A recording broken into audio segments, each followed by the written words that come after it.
July 9, 2025, Russia launched its largest ever attack on Ukraine. 728 plus drones और 13 missiles Russia ने Ukraine के ऊपर दाग दिया। यूक्रेन का कहना है कि उसने इंटरसेप्ट कर लिया है, बट जो रिजल्ट दिख रहे हैं वो मेजर एस्केलेशन है। नमस्कार दोस्तों, आप सबका स्वागत है इंडिया चैनल में।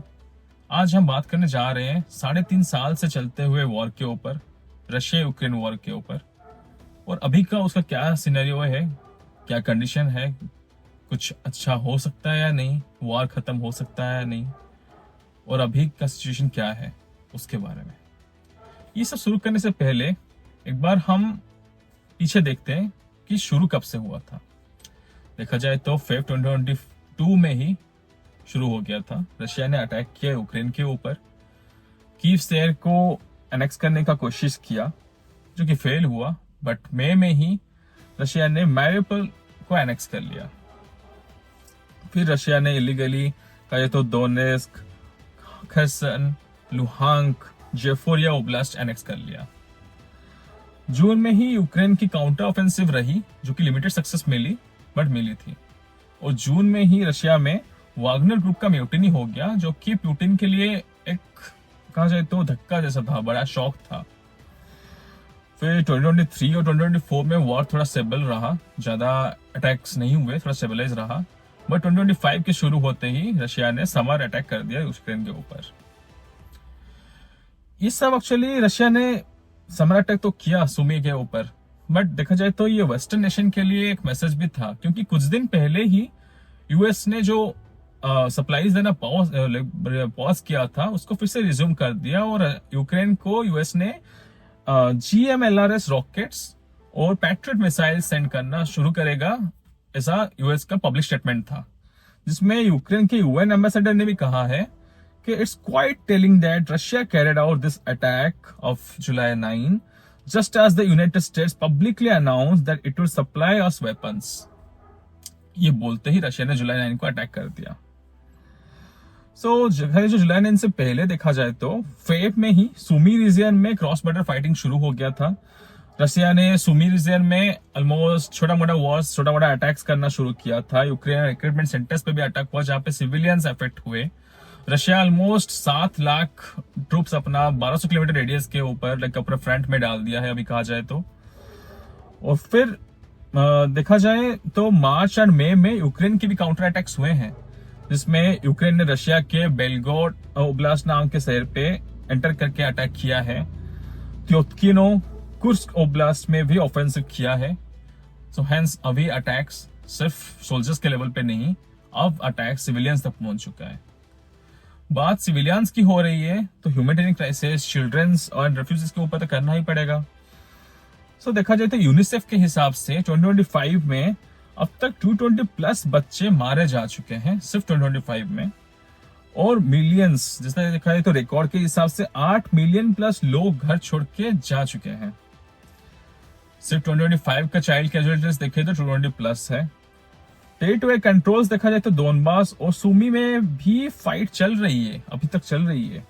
खार्किव, सुमी और क्रीव जैसे एरियाज में तो बच्चों के स्कूल तक छोड़ा नहीं गया, वहां पे भी अटैक हुआ है, मिसाइल अटैक्स हुए हैं स्कूल पे भी।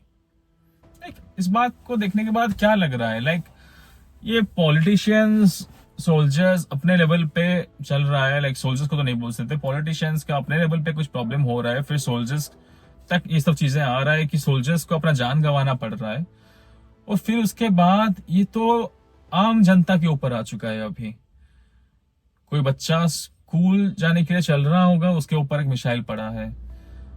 कोई माँ अपने बच्चे को खाना देख के सो ही रही होगी कि पता नहीं सुबह उठ पाएंगे या नहीं, माँ बेटे दोनों। इस सब के चक्कर में कभी कभी लगता है कि हम आम जनता ही सबसे ज्यादा एफेक्ट हो रहे हैं। तो इस सब देखने के बाद समझ नहीं आ रहा कि क्या बोला जाए। ऐसा नहीं कि पीस ट्रीटी के बारे में बात हुआ नहीं है, जुलाई 9 को ये प्लान हुआ था, जैसे कि यूक्रेन के प्रेसिडेंट जेलेंस्की और पोप लियो 14 की मीटिंग हुई थी, और वेटिकन ने ऑफर किया था कि पीस ट्रीटी हो सकती है। बट उसी दिन ही रशिया ने अपना लार्जेस्ट एवर अटैक कर दिया। और सिर्फ 9 जुलाई नहीं, 10 तारीख को भी, 10 जुलाई को भी रशिया ने 400 प्लस मिसाइल्स फिर से छोड़ा है। अब ये सब देखने के बाद लग रहा है कि रशिया अपनी समर ऑफेंसिव को क्या बढ़ाने वाली है।